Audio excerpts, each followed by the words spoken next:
नमस्कार, स्वागत है आपका। कच्चा तेल आपकी स्क्रीन पे लेके आएंगे क्योंकि यहाँ पर जोरदार बढ़त के साथ कारोबार होता हुआ नजर आया है। आपको याद दिला दें कि फ्राइडे को 20% की तेजी थी और आज यहाँ पर करीबन 25% की बढ़त के बाद हमने कच्चे तेल को खुलते हुए देखा।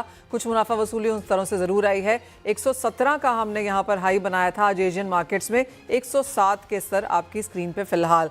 आईसीआईसीआई सिक्योरिटीज के एनर्जी एनालिस्ट प्रबल सेन हमारे साथ हैं। प्रबल नमस्कार, शुक्रिया साथ जुड़ने के लिए।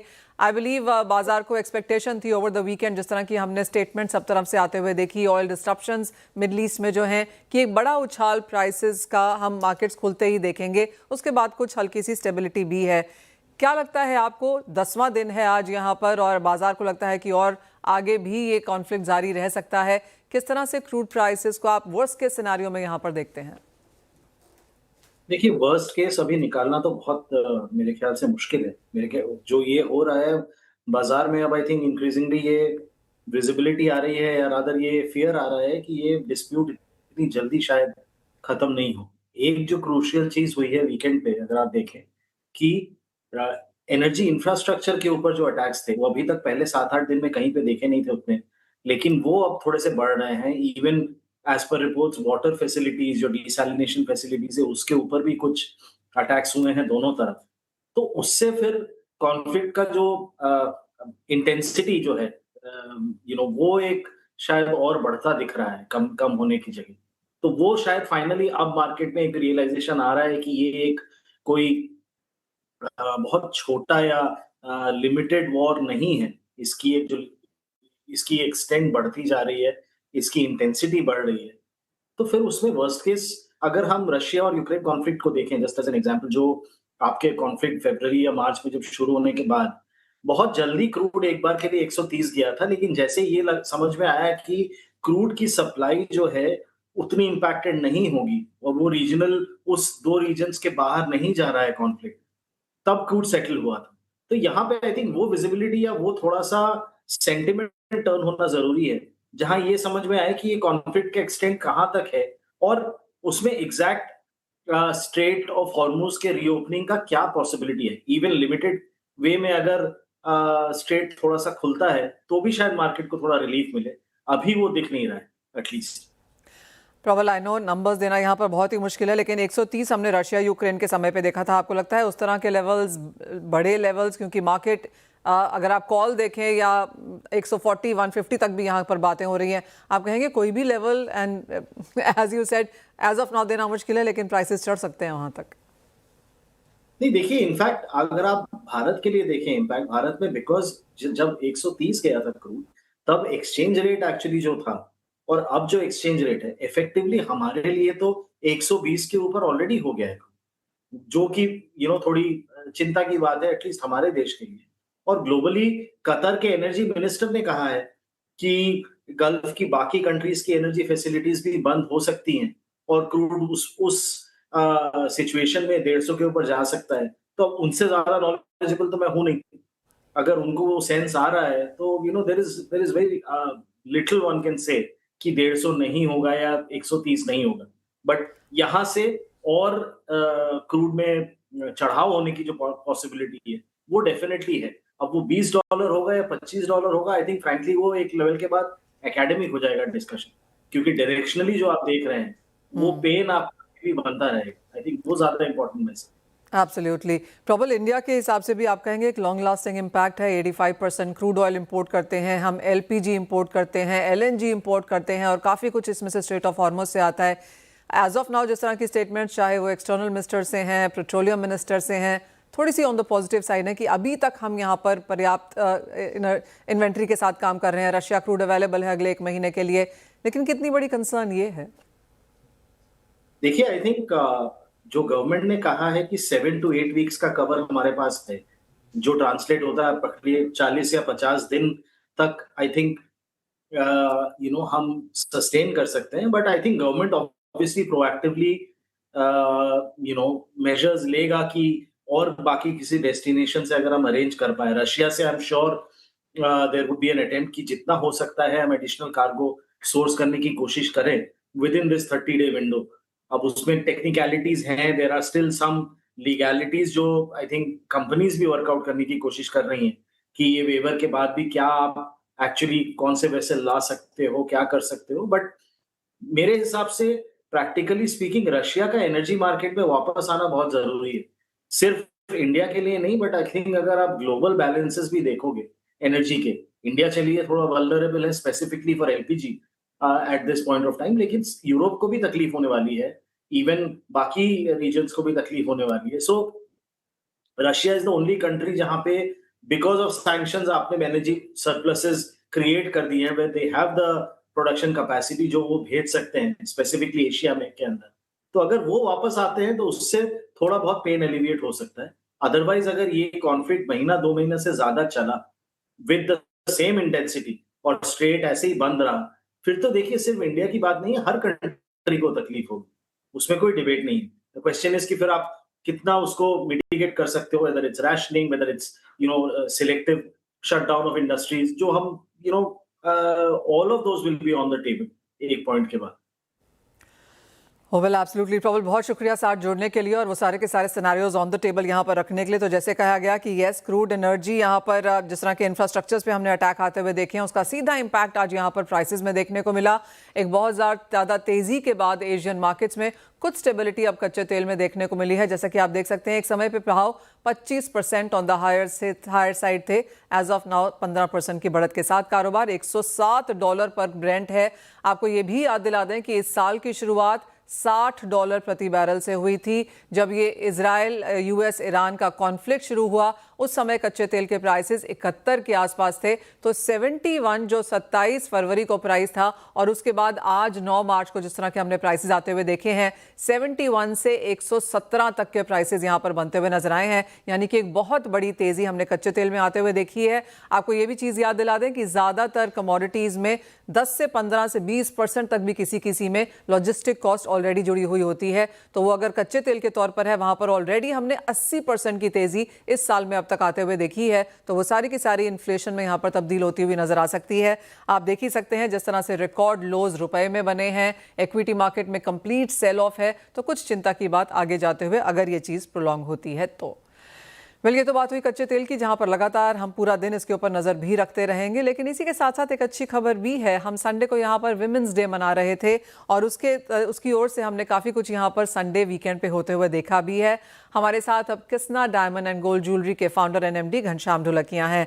घनश्याम जी, बहुत शुक्रिया साथ जुड़ने के लिए। और आज वो किस्ना नहीं है, हम आपके पीछे राधा देख पा रहे हैं। तो अच्छा खासा वो मार्केटिंग कैंपेन है और काफ़ी जोर शोर से आपने किया भी है इसको ओवर द वीकेंड। काफ़ी जगह जहां मैं इंस्टाग्राम उठा के देख रही थी, न्यूज़पेपर देख रही थी, वहां पे किस्ना का नाम आ रहा था, राधा का नाम आ रहा था। तो कैसे तो ये आइडिया आया और क्या कुछ किया है आपने? सबसे पहले तो धन्यवाद और बिलेटेड हैप्पी वुमेन डे। शुक्रिया। महिला की मोनोपोली जो है ना, एक ही इंडस्ट्री में है, वो ज्वेलरी इंडस्ट्री में है। बाकी सभी जगह पे महिला की मोनोपोली नहीं है। तो हमने सोचा कि भाई महिला के ये मोनोपोली है। गोल्ड एंड डायमंड बिजनेस जो चल रहा है महिला की तरह चल रहा है। मैन तो पहनते लेकिन बहुत कम एक्सेसरी पहनते, तो उसको सबसे बड़ा ऑनर क्या करें, हम डिस्काउंट दे, अलग अलग स्कीम निकाले। बोला उससे उसको एक दिन के लिए कृष्णा डायमंड गोल्ड की जगह पे राधा डायमंड एंड गोल्ड कर दे, उससे बड़ा ऑनर कुछ नहीं हो सकता है। और जो सालों से महिला सभी जो गोल्डन डायमंड ज्वेलरी इंडिया में वर्ल्ड में खरीदते हैं, पूरी इंडस्ट्री चलती है इंडिया में भी, तो हमने बोला उसके हिसाब से हमने सोचा कि भाई ये बड़ा ऑनर है। और हम देख रहे हैं कि इंडिया में बहुत सारी वुमेन ने काम किया हुआ है। अभी हमारे जो राजनीति की बात करें तो फाइनेंस मिनिस्टर निर्मला सीतारामन जी जो है पहली फाइनेंस मिनिस्टर बने हुए हैं। कल्पना चावला जो अंतरिक्ष में गई, वो पहली महिला थी। इंदिरा नूई जो पेप्सी की सीईओ थी, वो भी बनी हुई है। किरण बेदी जो फर्स्ट आईपीएस बनी, फाल्गुनी नायर जो नायिका बनाई। तो महिला का बहुत बड़ा योगदान है और महिला भी बहुत सारा कर सकते हैं। तो हमने सोचा कि ये वुमेन डे पे, महिला दिन पे, इससे बड़ा और कुछ ऑनर नहीं हो सकता है। उसके हिसाब से कि बहुत बढ़िया रिस्पॉन्स मिला हुआ पूरे इंडिया में। ये पहली बार ऐसा कृष्णा ने किया। हरिकृष्णा ग्रुप का तो बहुत सारा लोग सुनते थे, अलग ही कर रहे हैं कि जिसकी इनोवेशन में फैक्ट्री का इनोवेशन मोदी जी ने किया, 150 से ज्यादा लेख बनाए, कोई परिवार के साथ इतना अच्छा जो बच्चे को हम भेजते हैं, आपको पता होगा 1 महीने का ट्रेनिंग। तो ये महिला के मन में आए, जो अंदर करने की भावना होती है, जिससे प्रति ऋण है, एक ऋण अदा करने का अवसर हमको मिला और ये अवसर का हमने यूज किया। लोग बोल के मार्केटिंग के हिसाब से, पर हमारी भावना शुद्ध थी कि एक महिला का ऑनर देने का प्लान था। तो बाय प्रोडक्ट आपने जो बोला, अलग अलग सभी जगह पे कृष्णा का नाम हुआ। जब भी आपका नियत साफ है तो रिजल्ट बेस्ट में बेस्ट आता है। तो हमने देखा हुआ है कि बहुत बढ़िया अवसर था और ये अवसर को यही दिन पे उसको सेलिब्रेशन कर सकते हैं। एब्सोल्युटली। घनश्याम भाई, काफ़ी सारे डेटा भी निकल के आए हैं जिसमें ये कहा जा रहा है कि अब इंडिया का डायमंड पेनिट्रेशन 11% नहीं 15% हो चुका है। सेल्फ बाइंग विमेन की तरफ से अच्छी खासी है, ओकेजन बाइंग स्ट्रांग है। जो भी यहाँ पर डायमंड खरीदते हैं उसमें से 50% महिलाएं डायमंड हर टाइम पे पहनती भी हैं, यानी कि सिर्फ लेके रख नहीं रही हैं, पहन भी रही हैं। और जो जेनजी है वहाँ पर डायमंड डिमांड या खरीदारी यहाँ पर काफ़ी बढ़ते हुए नजर आई है। मुझे याद है लास्ट टाइम हमने बात की थी, आपने कहा था कि affordable ranges, lower caratages, better design के साथ आप यहाँ पर काम करने वाले हैं। क्या आप कहेंगे ये सारी चीज़ों का एक स्ट्रॉन्ग रिस्पॉन्स इस वजह से आया है? नहीं, ये रिस्पॉन्स आने का एक ये भी रीजन है कि जो गोल्ड का प्राइस जो बहुत बढ़ गया, उसकी कंपेयर में डायमंड का प्राइस लास्ट 2 साल में नहीं बढ़ा हुआ है। उसके लिए भी डायमंड पे लोग आए हुए हैं। कुछ अलग दिखना है, अलग दिखाने का है। गोल्ड तो सबके पास है और सब लोग पहनते हैं। सभी के मन में क्या होता है कि मैं कुछ अलग दिखूं, कुछ अलग करूं, कुछ अलग पहनूं। तो डायमंड ज्वेलरी ऐसा प्रोडक्ट है कि लोग पहन सकते हैं। उसमें बहुत बड़ा सभी ब्रांडेड का हाथ है, जहाँ पे ट्रांसपेरेंसी बढ़ी हुई है। 2-3 टायर में भी डायमंड पे जो ट्रांसपेरेंसी बड़ा सर्टिफिकेट है, बायबैक एक्सचेंज पॉलिसी, उसके हिसाब से भी लोग उसके साथ जुड़ रहे। दादा परदादा, उसके मदर, ग्रैंड मदर सब गोल्ड तो पहनते थे और पहन रहे। और डायमंड का क्रेज उसके हिसाब से कुछ अलग दिखाने के लिए दुनिया में सभी कंज्यूमर के मन में ऐसा होता है कि मैं कुछ अलग करूं, कुछ अलग मेरी पहचान हुए, मेरा चेहरा कुछ अलग लगे, लोग मेरी बातों का, मेरा एटीट्यूड का, मैंने पहना हुआ उसकी चर्चा करे। तो उसके लिए भी डायमंड की डिमांड बढ़ते जा रही है और एफोर्डेबल प्रोडक्ट है। पहले ये था डायमंड मतलब बहुत महंगा, हम तो एफोर्ड ही नहीं कर सकते। मैं बहुत बार बोलता हूँ, कृष्णा में 5,000 का पेंडेंट दे रहे रियल डायमंड का, तो कोई भी कंज्यूमर एफोर्ड कर सकते। ये भी एक वजह है। एब्सोल्युटली। घनश्याम भाई, एक फाइनल सवाल, और जिस तरह से इंटरनेशनल मार्केट्स में प्रॉब्लम्स हैं और दुबई एक बहुत बड़ा डायमंड हब है, कुछ कंसर्न्स बनती हुई नजर आई हैं इंडिया के लिए ट्रेड के लिहाज से या फिर इन्वेंट्री के लिहाज से? नहीं, थोड़ा जो गल्फ में प्रॉब्लम हुआ है, जो वहां पे बहुत सेफ गिना जाते थे, तो अभी वो भी सेफ नहीं रहा। तो इंडस्ट्री में भी थोड़ा प्रॉब्लम आया हुआ है। उससे हिसाब से भी एक इंडिया को बड़ी अपॉर्चुनिटी है कि सभी तरह के स्टेबिलिटी, गवर्नमेंट, सेफ कंट्री, अच्छे लोग, 140 करोड़ जनता, तो बहुत सारा है। और बहुत सारा ज्योतिष ने बोला हुआ है गुजरात से, सौराष्ट्र से, कि इंडिया सुपर पावर बनने वाला है। तो ये सब संकेत ये दिखाई दे रहा है कि इंडिया में सबसे ज्यादा हमको फोकस करना चाहिए। पर नो डाउट ये हम कोशिश करते हैं, भगवान को प्रार्थना करें कि सब कुछ नॉर्मल हो जाए और बाकी का सभी का जीवन भी नॉर्मल हो जाए। पर थोड़ा एक्सपोर्ट में डिफिकल्टी प्रॉब्लम जरूर आया हुआ है। तो बाकी कंट्री में हमको फोकस करना पड़ेगा। जो यूरोप की कंट्री में, ऑस्ट्रेलिया, न्यूजीलैंड वाली कंट्री है, ये गल्फ में अभी थोड़ा डिफिकल्टी है। पर थोड़ा चाइना बेटर हो रहा है, वो अच्छी बात है। जो ज्वेलरी में जो लास्ट 3-4 साल से चाइना डाउन था, वो थोड़ा बेटर हो रहा है। तो वहां पे उम्मीद है, अभी वहां ज्वेलरी का, डायमंड का एग्जीबिशन भी था, तो उसमें भी बेहतर रिजल्ट आएगी ऐसी अपेक्षा है। घनश्याम भाई, बहुत शुक्रिया साथ जोड़ने के लिए। तो क्लियरली एक बहुत बेहतरीन मार्केटिंग कैंपेन यहाँ पर कृष्णा से राधा जहाँ पर वो लेकर आए, और साथ ही साथ जैसे कहा गया कि सेल्फ बाइंग इंडियन डिमांड यहाँ पर अच्छी खासी है। मिडल ईस्ट से ऑफकोर्स कुछ चिंताएं यहाँ पर जरूर है, लेकिन बाकी मार्केट्स में यहाँ पर नंबर्स बेहतर होते हुए। वलीसी के CEO इंडिया सचिन जैन हमारे साथ हैं। सचिन नमस्कार, शुक्रिया साथ जोड़ने के लिए। और सबसे पहले तो सब यही जानना चाहते हैं कि ऐसा क्या हुआ कि इतनी बड़ी जंग छिड़ी है और सोना सेफ हेवन की तरह बिहेव नहीं कर रहा?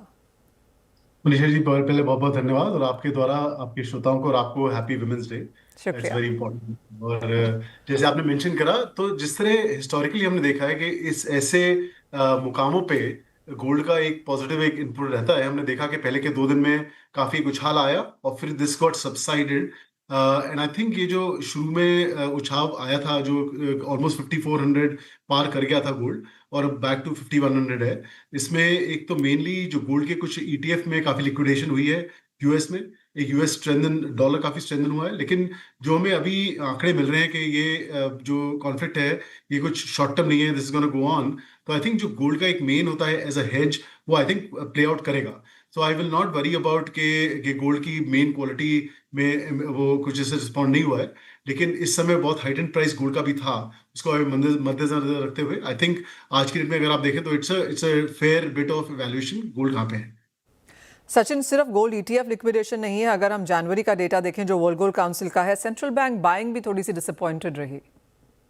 जी, वो तो स्टार्टिंग स्तर में था मनीषा, और इसमें सारे जो हमारे सेंट्रल बैंक से सर्वे में आया है कि एक कंटिन्यूड इन्वेस्टमेंट सेंट्रल बैंकों के द्वारा रहेगी, और ये हमारा हमारा हमेशा से हमें एक आंकड़ा रहा है कि सेकंड क्वार्टर में ये एम्पलीफाई होती है, और ये हमारे को देखना पड़ेगा हाउ दिस किक्स ऑफ। लेकिन अगर आप देखें ग्लोबल स्तर में जो मार्केट्स हैं काफ़ी डाउन हैं, चाइना ने अपनी ग्रोथ प्रोजेक्शन रिवाइज करी है, कुछ अभी अनएम्प्लॉयमेंट नंबर्स भी यूएस में आए हैं। तो आई थिंक इन दिस ऐसे जैसे माहौल में एक गोल्ड की जो क्वालिटी रहती है एज अ सेफ हेवन, वो प्ले आउट जरूर करेगी, and it might just take a couple of more weeks.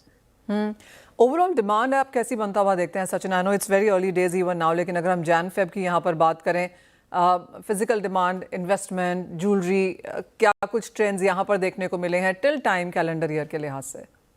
तो मनीषा, अगर आप देखें कि एक तो जो कॉन्फ्लिक्ट मिडल ईस्ट में हो रही है उसमें उससे स्टार्ट करते हैं, तो मिडल ईस्ट में जो मेन कंजम्पशन गोल्ड की है, एक तो काफी it's entry point for India and other markets, financial demand काफी है, और एक ज्वेलरी डिमांड है। और ज्वेलरी डिमांड का एक लार्ज कंजम्पशन रहता है फ्रॉम टूरिस्टिक डिमांड, तो मुझे लगता है वो काफी सबड्यूड रहेगी with the current situation middle east. तो टूरिस्ट एम्पलीफिकेशन और टूरिस्ट की जो एक गति होती है, वो मेरे को नहीं लगता कि बहुत बढ़ेगी इन द कमिंग मंथ्स।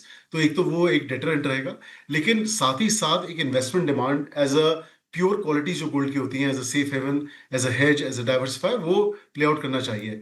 अगर आप देखें कि ओवरऑल जैसे चाइना में भी हमने देखा, अभी हांगकांग शो खत्म हुआ है, उसमें काफी स्ट्रॉन्ग इम्पिटस गोल्ड को और गोल्ड ज्वेलरी को लेके रहा है, which should be good, because China market पिछले 1 से 2 साल में काफी वीक रहा है, और उसका एक एम्पलीफिकेशन रहना चाहिए। हमारे देश में अगर आप देखें तो it's been a good demand continued, जो हमने कंटिन्यूसली देखी है, और एक प्राइस की एक स्थिरता, अगर एक जैसे कहते हैं स्टेबिलिटी प्राइस की आएगी, तो हमें लगता है कि कंज्यूमर ज्वेलरी का इन पर्टिकुलर बाहर आना चाहिए।